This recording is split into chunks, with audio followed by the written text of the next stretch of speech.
Welcome. Something extraordinary waits for you here. A civilization so powerful, so ruthless, and so brilliant that the ancient world trembled at the mere mention of its name. And yet, for over 2,000 years, it vanished so completely beneath the desert sands that historians once wondered if it had ever truly existed at all. Along the upper banks of the Tigris River, where the sun burns the plains of northern Mesopotamia to a deep ochre gold, a city called Ashur first rose from the earth around 2500 BCE. Its mud brick walls were modest then. Its people were merchants, not conquerors. They carried tin and fine textiles across vast caravan routes, pressing their words into soft clay tablets with reed styluses, building one of the ancient world's first long-distance commercial networks. Nothing about those early centuries suggested what was coming. Nothing hinted at the iron fist that would one day close around the throat of the known world. But Assyria grew, slowly, then suddenly, and then with a ferocity that stunned every civilization it touched. This is the complete story of Assyria, from its quiet origins as a riverside trading settlement to its transformation into the largest empire the ancient Near East had ever seen. We will follow every turn of that extraordinary journey. We will walk through the merchant quarters of early Ashur, where clay tablets recorded commercial disputes and family correspondence in astonishing detail. We will stand before the palace of Ashurnasirpal II at Nimrud, its corridors lined with kilometers of carved alabaster relief panels, its gates guarded by lamassu, those magnificent winged bulls with human faces cut from single blocks of stone and staring outward across eternity. We will follow the reforming genius of Tiglath-Pileser III, who rebuilt the entire machinery of imperial administration from the ground up, and the architectural ambition of Sennacherib, who raised Nineveh into a city of staggering scale, engineering aqueducts of arched stone to feed its gardens and its people. We will enter the library of Ashurbanipal, over 30,000 clay tablets organized by subject, preserving the Epic of Gilgamesh, astronomical records, medical texts, and royal histories, the first systematically assembled collection of knowledge in human history. And we will witness the fall, the coalition of Babylonians and Medes that descended on Nineveh in 612 BCE, the burning of the palace without rival, the collapse of mud brick walls that buried the library beneath ash and rubble, accidentally sealing those tablets in darkness for 25 centuries, until 19th century excavators pulled them back into the light and rewrote humanity's understanding of ancient literature forever. What makes Assyria so extraordinary is not only its power, but its paradox. The same empire that practiced systematic mass deportation of conquered peoples also produced the most emotionally nuanced animal sculptures the ancient world ever carved. The same kings who recorded their brutality in stone also collected the wisdom of every civilization they conquered. Assyria was iron and alabaster, terror and scholarship, destruction and preservation. This is not a fragment or a summary. This is the full passage: origins, rise, golden age, collapse, and the remarkable survival of Assyrian identity into the modern world, where millions of people still carry this ancient name with fierce and living pride.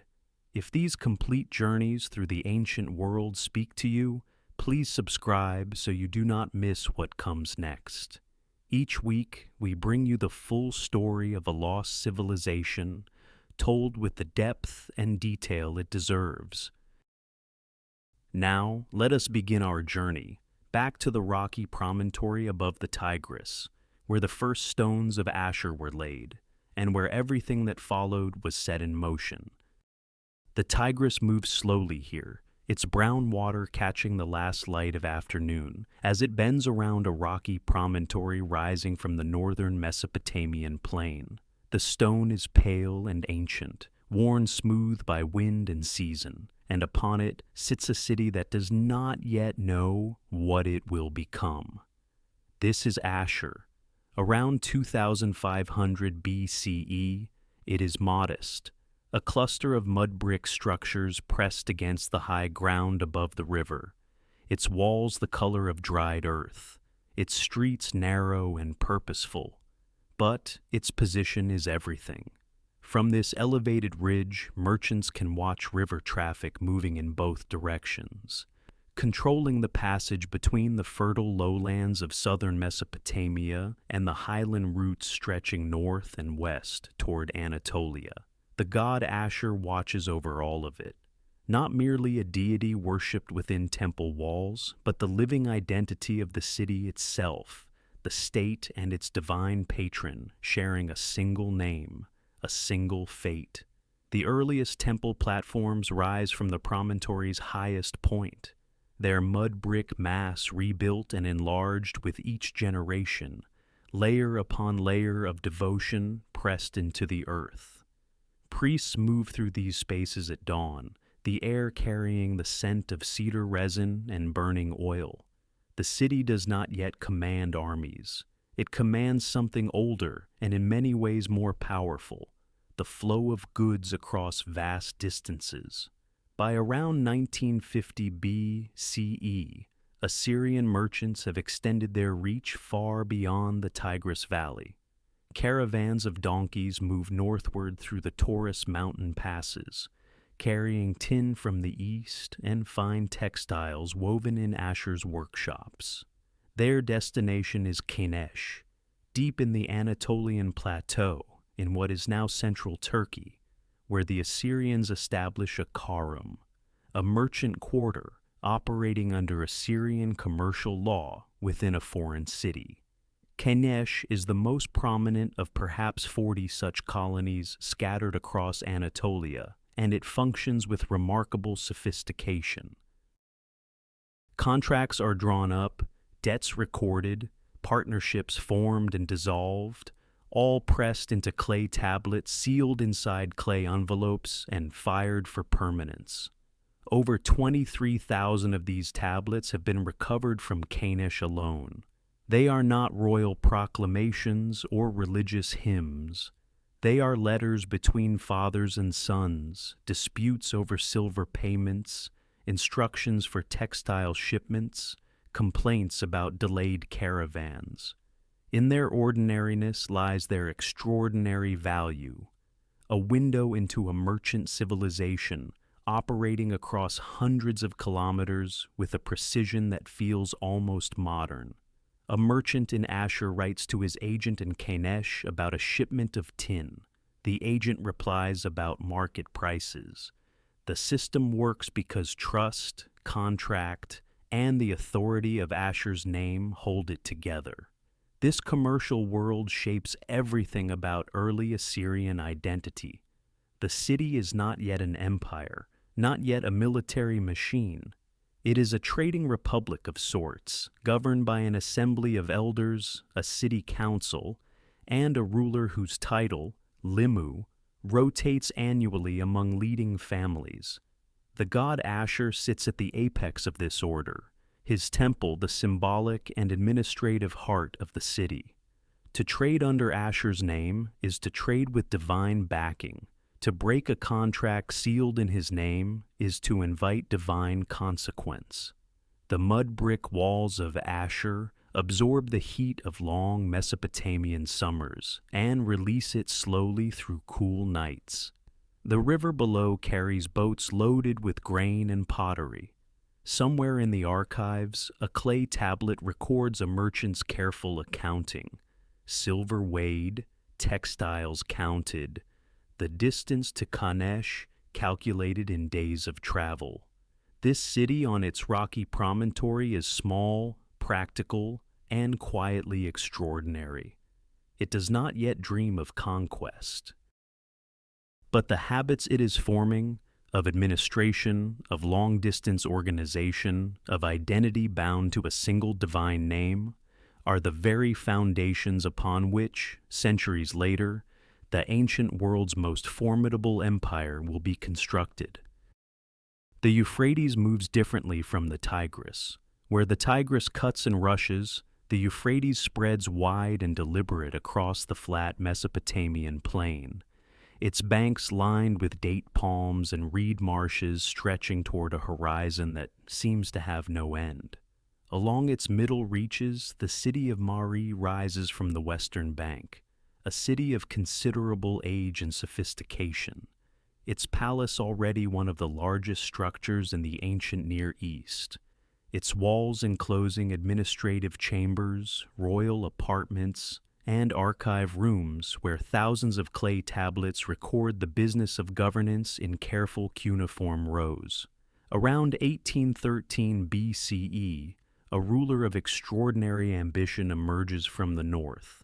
Shamshi-Adad I does not inherit power through an unbroken line. He seizes it, displacing a ruling dynasty at Ashur, and imposing his authority through military force and political calculation. What follows is something the ancient Near East has not yet seen from an Assyrian ruler: the systematic construction of a territorial state. His campaigns move outward in multiple directions simultaneously. Eastward toward the Zagros foothills, westward across the steppe, and eventually southward along the Euphrates until Mari itself falls under his control. The distance from his eastern frontier to his western holdings spans roughly 800 kilometers, an enormous administrative challenge for any Bronze Age state. Shamshi-Adad solves it with a method that will define Assyrian governance for centuries. He places his own sons at the centers of power. His son, Shamshi-Adad, governs Mari from its great palace. His son, Ishme-Dagan, holds the eastern territories. The king himself rules from a new capital he constructs at Shubat-Enlil in the northern Syrian steppe, a city built to project authority across the landscape. What survives from this period is remarkable in its intimacy.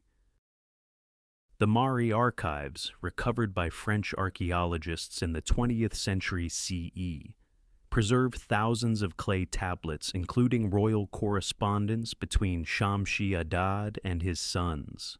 The letters reveal a ruler who monitors everything: troop movements, grain supplies, diplomatic contacts, the personal conduct of his governors. The administrative machinery he builds is not improvised. It is deliberate, layered, and surprisingly modern in its attention to information flow across vast distances. His bronze-equipped armies move on foot and by chariot across terrain that offers little natural shelter. Soldiers carry spears tipped with cast bronze, their shields of wood and leather, their supply lines managed through a system of regional storehouses that the king's correspondence references with bureaucratic precision. Warfare under Shamshi-Adad is not merely raiding. It is organized territorial acquisition followed by administrative consolidation, a pattern that will echo through every subsequent Assyrian campaign. But perhaps his most consequential contribution is ideological. Shamshi-Adad I is among the first Assyrian rulers to systematically inscribe his deeds, his conquests, his building projects, his divine mandate, onto stone stelae and clay cylinders intended to outlast his own lifetime. He declares himself king of the universe, a title of cosmic ambition, and frames his rule as the will of the god Ashur made visible on earth. Every city he takes, every enemy he defeats, becomes evidence of divine favor. Every monument he raises is simultaneously a political statement and a religious act. When Shamshi-Adad dies around 1781 BCE, his empire does not survive him intact. His sons lack his force of will, and the great powers of the south, Babylon under Hammurabi rising to dominance, gradually absorb his western territories. And Mari falls to Hammurabi around 1761 BCE. Its palace burned, its archives buried under collapsed mud brick, where they will wait undisturbed for nearly 4,000 years. Yet the template Shamshi-Adad establishes does not disappear with his empire. The idea of Assyrian kingship as divinely sanctioned conquest, the administrative habit of recording and preserving royal correspondence, the expectation that a great king must build as well as fight. These concepts embed themselves into Assyrian political culture. Future rulers will inherit not just a city on a rocky promontory above the Tigris, but an ideology of power that Shamshi-Adad, the first gave coherent form. The iron ambition of later Assyrian emperors grows from seeds planted in this moment, in the mud brick palace chambers of a king who looked at the ancient Near East and decided it was not large enough for a ruler of ordinary imagination. 3 centuries pass in the dust of the Tigris plain. The world shifts. Empires rise and dissolve across the ancient Near East. And Assyria, patient, enduring, rooted in its rocky promontory above the river, waits for its moment. That moment arrives around 1365 BCE, when a king named Ashurbanipal I looks beyond the borders of a city-state and sees something larger. For generations, Assyria had existed in the shadow of the Mitanni kingdom, a powerful Hurrian state controlling the upper Euphrates and much of northern Mesopotamia. Ashurbanipal does not simply resist that dominance, he dismantles it. As Mitanni weakens under pressure from the Hittites to the west, Assyria steps into the vacuum with deliberate confidence. Ashurbanipal writes to the Egyptian pharaoh Akhenaten as an equal, sending gifts of lapis lazuli and requesting gold in return. The correspondence survives in the Amarna archive, and its tone is unmistakable. This is not a vassal addressing a master. This is one king addressing another. The transformation is not merely diplomatic. Assyrian armies begin moving with new organization and purpose. Iron, still rare and precious in this period, begins appearing in military contexts. Iron-tipped spears and arrowheads that hold an edge longer than bronze, weapons that carry a different weight in both the physical and symbolic sense.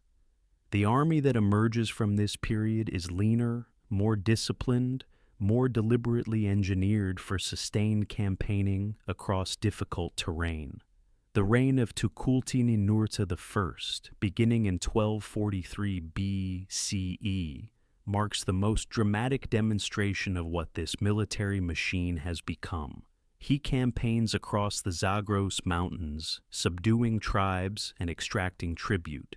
Then he turns south toward Babylon, ancient, sacred, the cultural heart of Mesopotamia.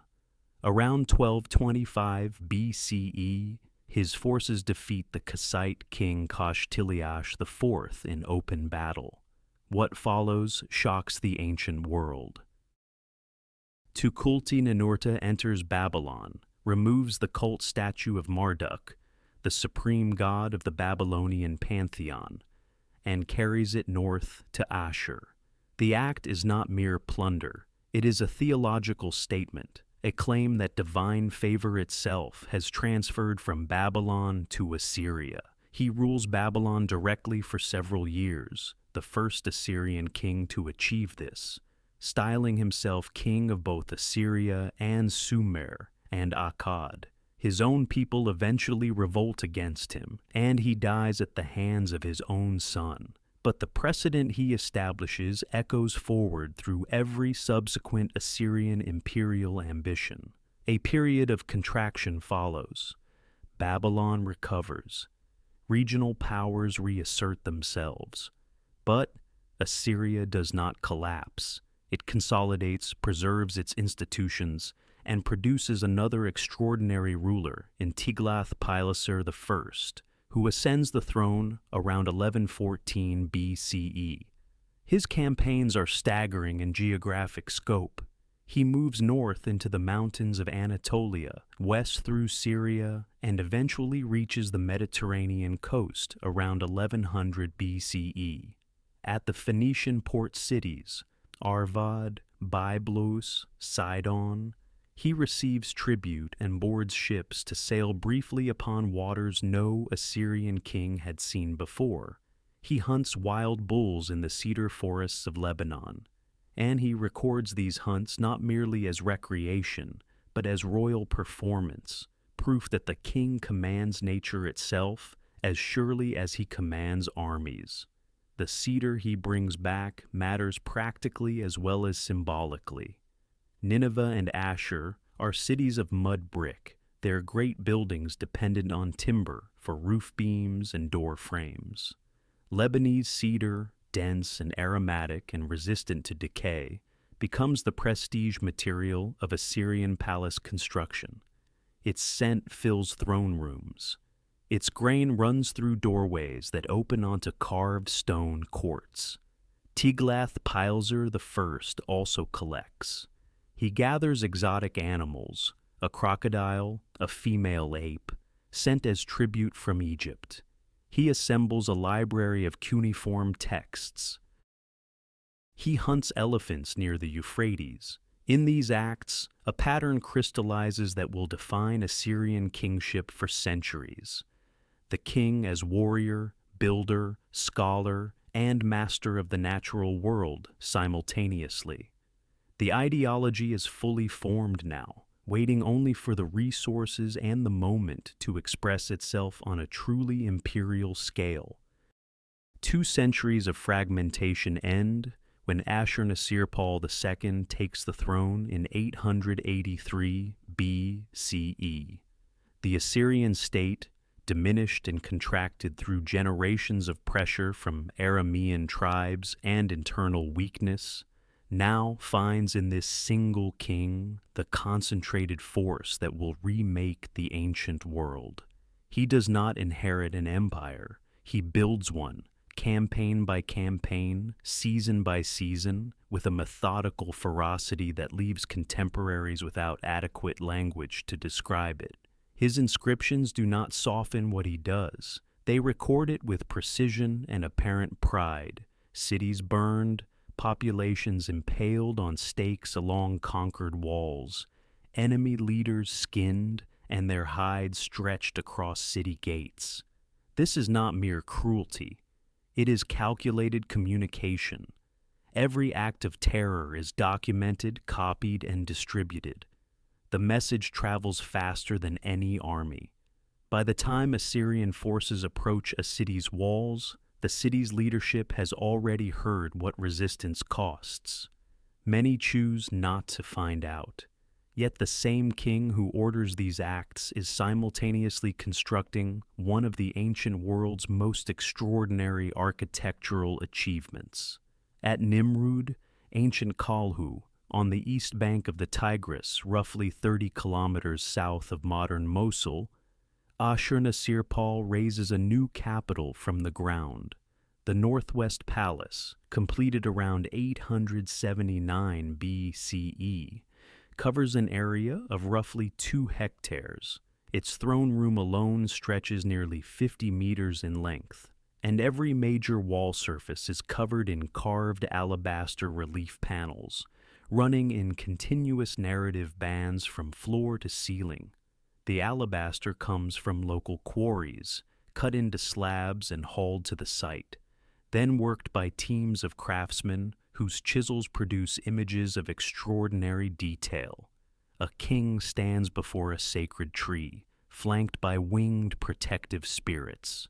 Soldiers cross rivers on inflated animal skin floats. Enemies fall beneath chariot wheels. Eagles carry off the heads of the defeated. These are not decorations, they are arguments, visual demonstrations of divine favor, military supremacy, and the cosmic order that Assyrian kingship claims to embody. At the palace gates stand the lamassu, carved from single blocks of alabaster weighing up to 30 tons, these composite figures.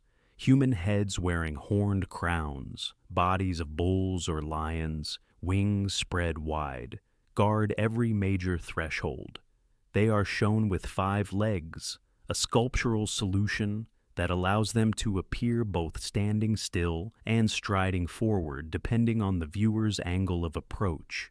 Their faces carry an expression of absolute, unhurried authority.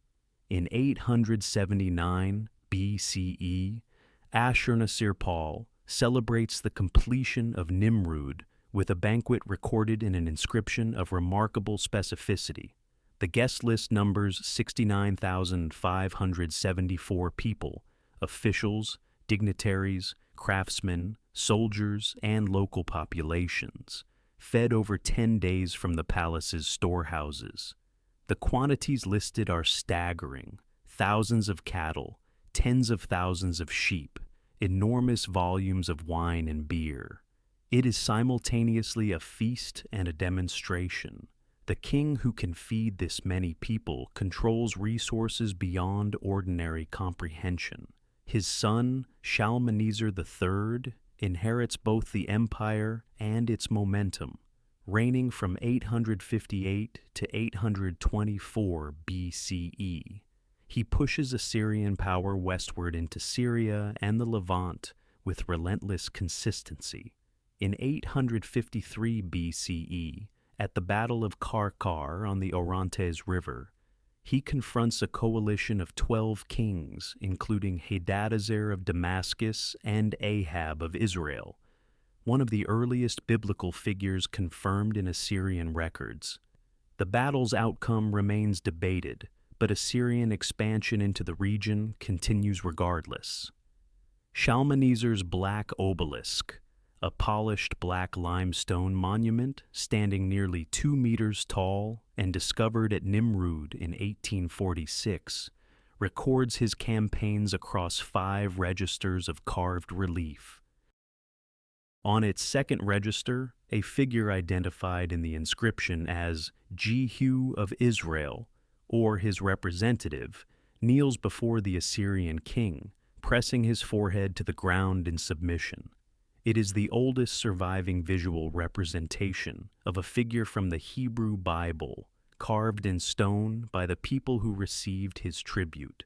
The age of systematic terror and monumental ambition has fully arrived. The ideology Tiglath-Pileser I crystallized now has the architecture, the army, and the administrative machinery to express itself across an entire world.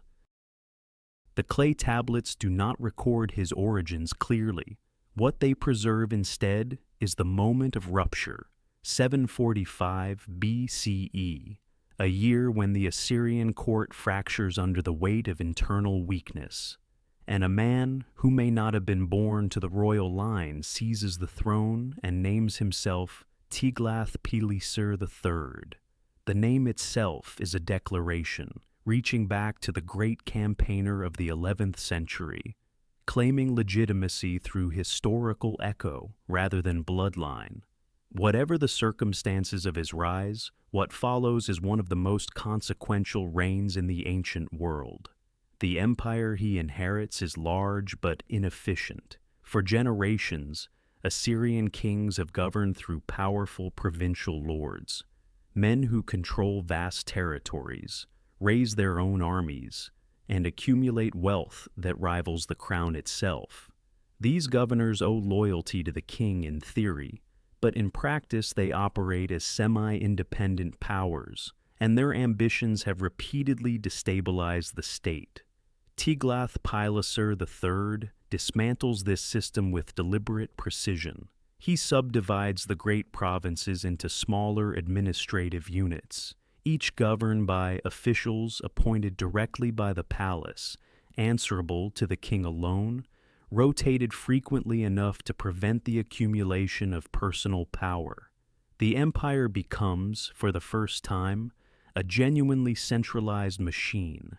His military reforms match his administrative ones. He restructures the army, creating a permanent standing force, the Kisir Shari, the royal cohort, that does not disband between campaigns but remains under arms year-round, trained and equipped at state expense. Iron-tipped spears, laminated composite bows, iron-scaled armor, and battering rams mounted on wheeled siege engines become standardized across Assyrian forces.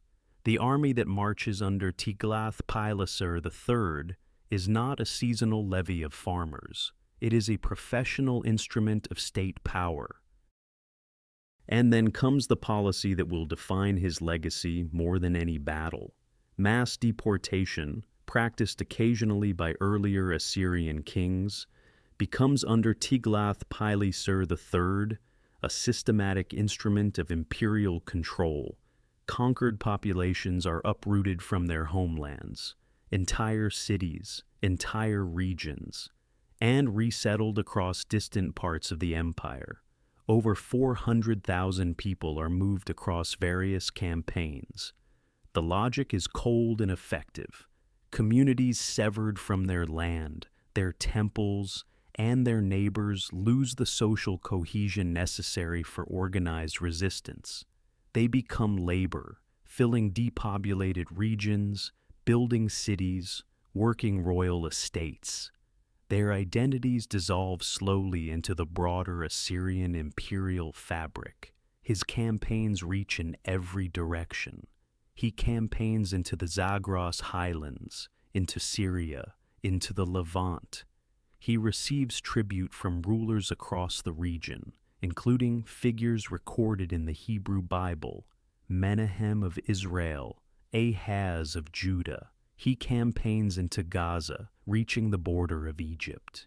In 729 BCE, he enters Babylon and assumes its ancient kingship personally, ruling the southern city under the Babylonian throne name Pulu, becoming simultaneously king of Assyria and king of Babylon, a dual sovereignty that acknowledges Babylon's cultural prestige while absorbing it into Assyrian power.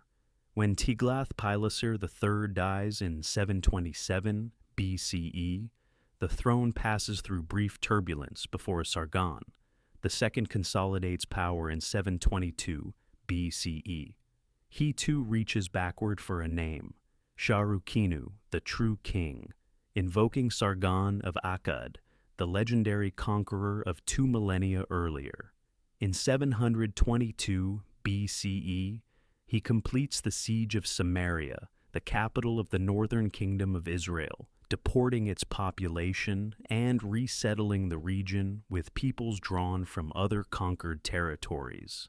The 10 tribes of Israel scatter into the empire and history, but Sargon II's most visible ambition is architectural.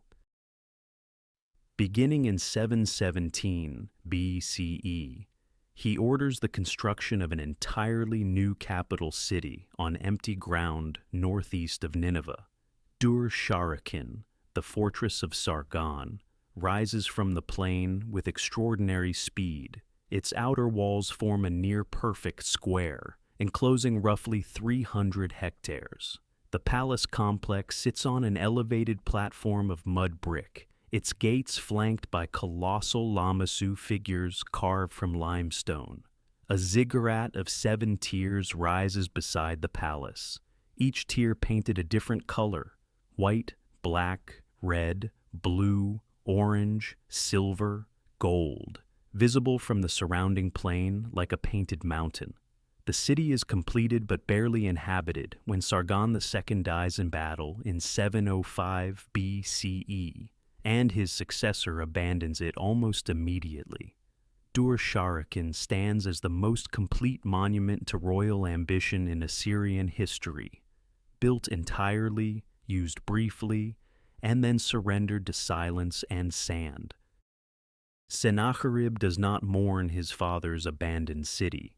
He inherits the throne in 705 BCE and turns his gaze immediately northward toward a site already ancient when Assyria was young, Nineveh, rising on the east bank of the Tigris where the Kosor River joins it, a city whose name appears in texts stretching back beyond memory.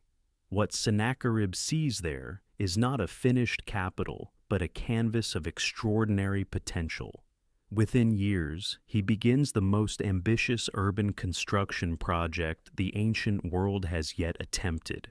The walls he raises around Nineveh extend 12 kilometers in circumference, enclosing an area of roughly 700 hectares.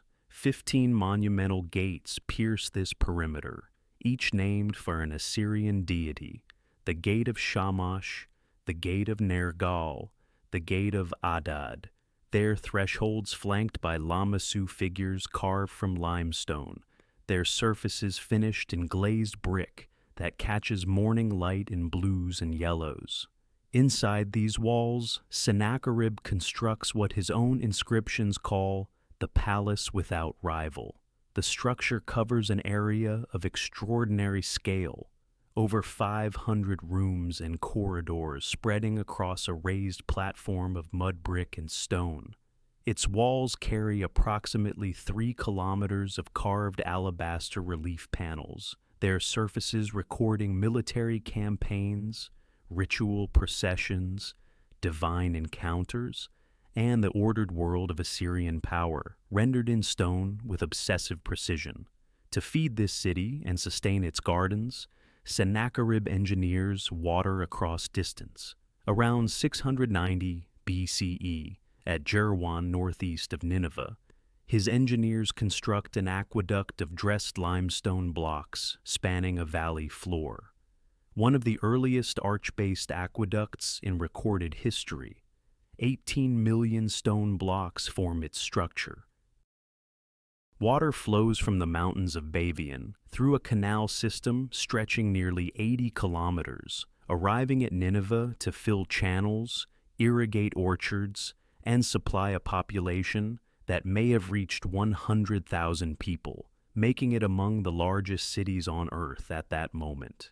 In 701 BCE, Sennacherib campaigns southwest into the Levant. His army descends through Judah, and at the fortified city of Lachish, his forces conduct a siege recorded simultaneously in Assyrian relief panels and in the Hebrew Bible. The Lachish reliefs, carved later for his palace walls, show battering rams advancing up siege ramps, prisoners led away in columns, and the systematic dismantling of a city that had dared resist. Jerusalem is threatened but survives, its fate debated by historians across millennia. Then, in 689 BCE, Sennacherib does something that shocks even his contemporaries. He destroys Babylon, the most sacred city in Mesopotamian civilization, home of Marduk, center of ancient learning, flooding it, burning its temples, and scattering its soil into the Euphrates. The act reverberates across the ancient world as an act of almost incomprehensible sacrilege. His son, Esarhaddon, ascending in 680 BCE, reverses this decision with equal force. He rebuilds Babylon, restoring its temples and returning its gods. Then, in 671 BCE, Esarhaddon leads Assyrian armies across the Sinai Desert and into Egypt, capturing Memphis and forcing the pharaoh Taharka to flee southward. For the first time in history, a single empire controls both the Tigris-Euphrates Valley and the Nile. Assyria stands at the absolute apex of its territorial reach, an empire without precedent, administered from a city without rival, built by a king who reshaped the ancient world through sheer, relentless will. Esarhaddon dies in 669 BCE while marching toward Egypt for a second campaign, leaving behind an empire of staggering scale and a succession carefully arranged in advance. His son, Ashurbanipal, ascends the throne at Nineveh, and something shifts in the quality of Assyrian power. Not its ferocity, which remains absolute, but its self-awareness. Here, for the first time, is a king who understands that conquest alone cannot hold a civilization together.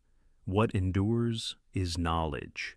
Ashurbanipal claims in his own inscriptions that he can read the ancient Sumerian language and solve complex mathematical problems, accomplishments he records with the same pride his predecessors reserved for battlefield victories.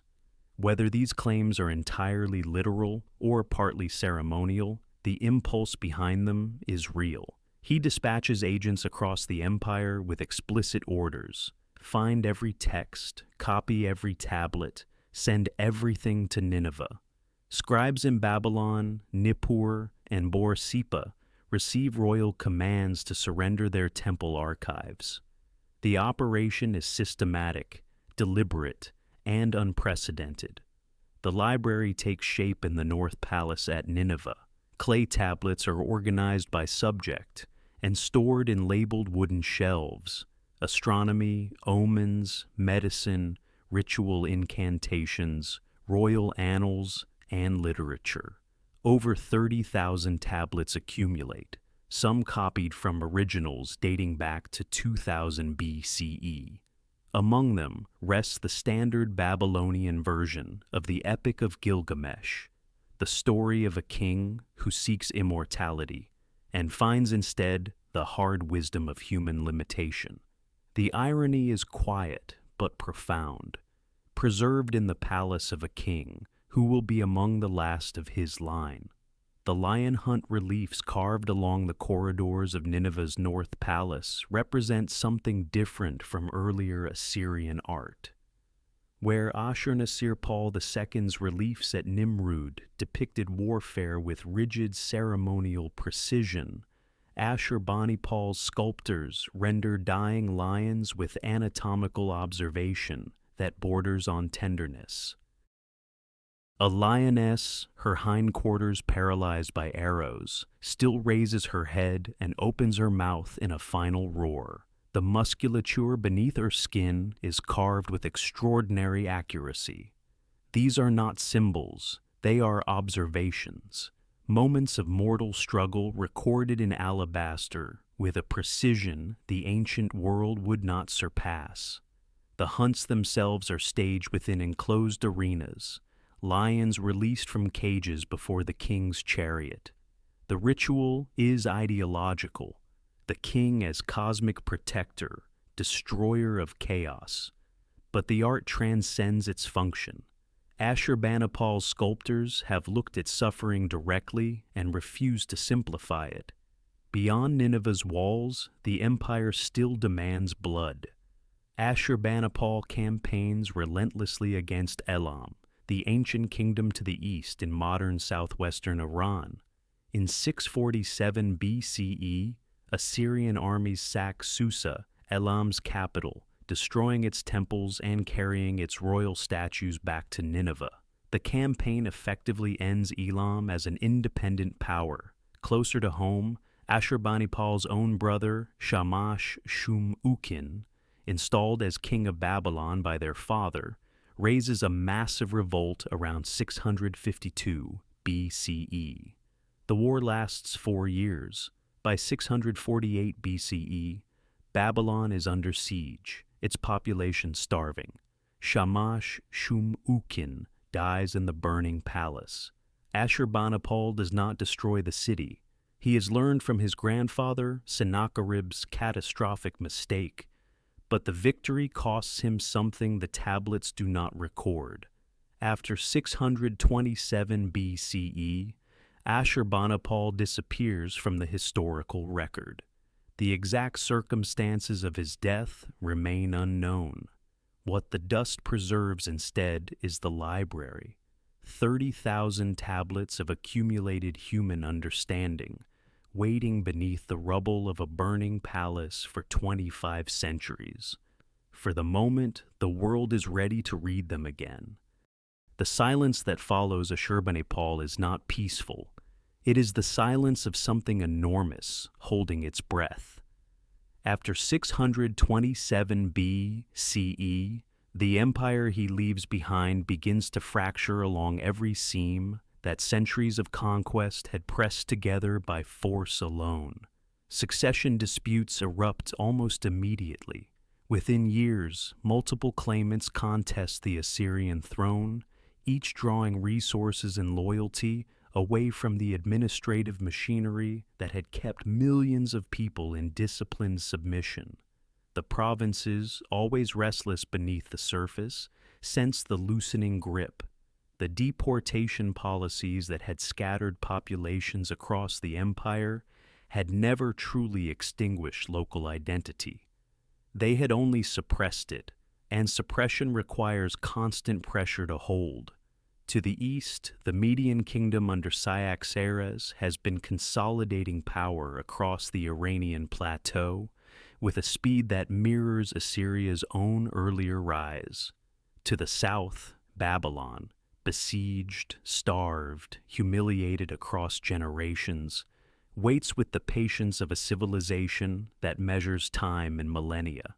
The alliance that forms between these two powers is not merely military. It carries within it the accumulated grievance of every people Assyria had ever broken, relocated, and taxed into submission. In 614 BCE, the Medes strike first. Their target is not a frontier garrison or a provincial city. They march directly toward Ashur, the oldest city, the sacred origin, the place where the god himself had given kings their mandate to rule the world. The city falls. Its temples are burned, its walls breached, its population killed or scattered. For Assyrians, this is not merely a military defeat. It is a theological catastrophe of the deepest order, a wound that no army can answer.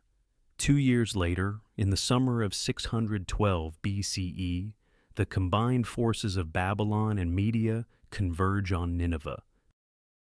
The city that Sennacherib had called the greatest on earth, its walls stretching 12 kilometers around a population of perhaps 100,000, prepares to receive them.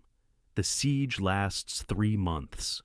Ancient sources, including the Babylonian Chronicle, record that the Tigris River itself rose in flood, breaching sections of the mud-brick defensive walls and opening passages no army alone could have forced.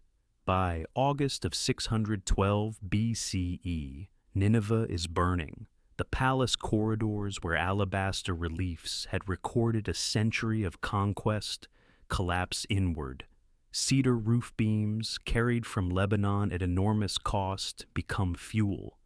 The clay tablets of Ashurbanipal's library, stacked on wooden shelving in the palace rooms, fall into the ash and rubble as the floors above them give way. Fire bakes the clay harder. Mud brick debris seals them in darkness.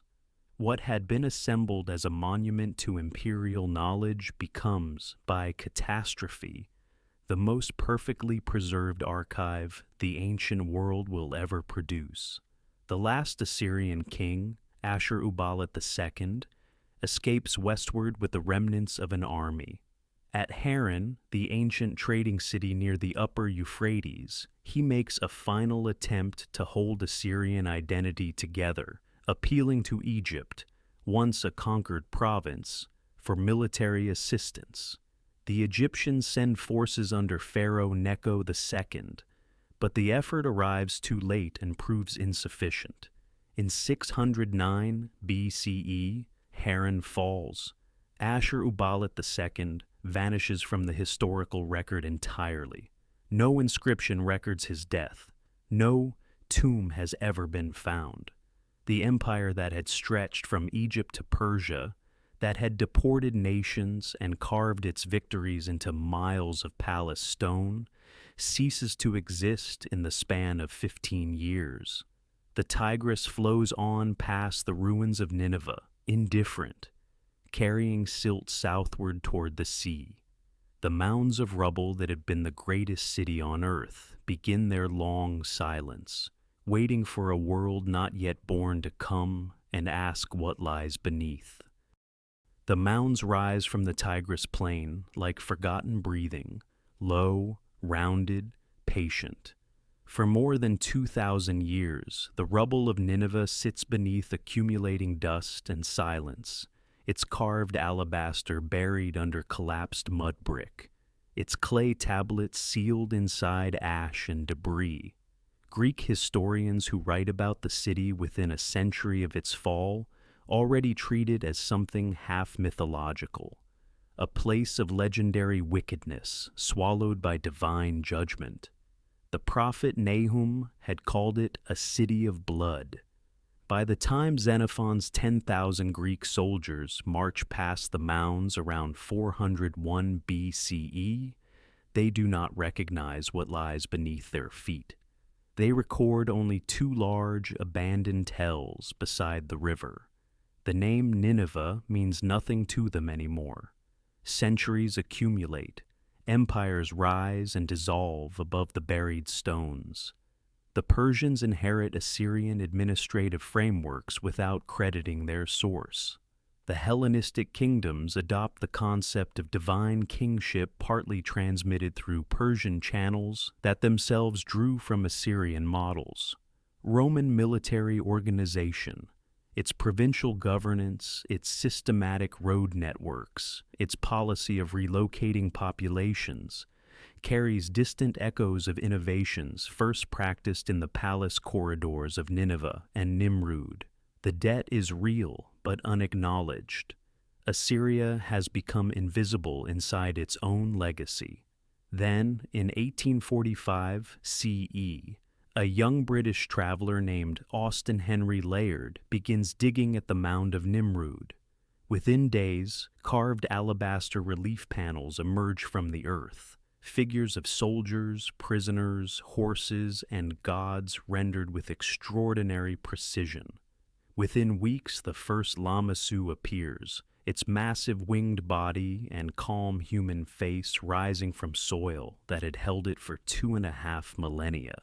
The discovery sends immediate shockwaves through European intellectual circles.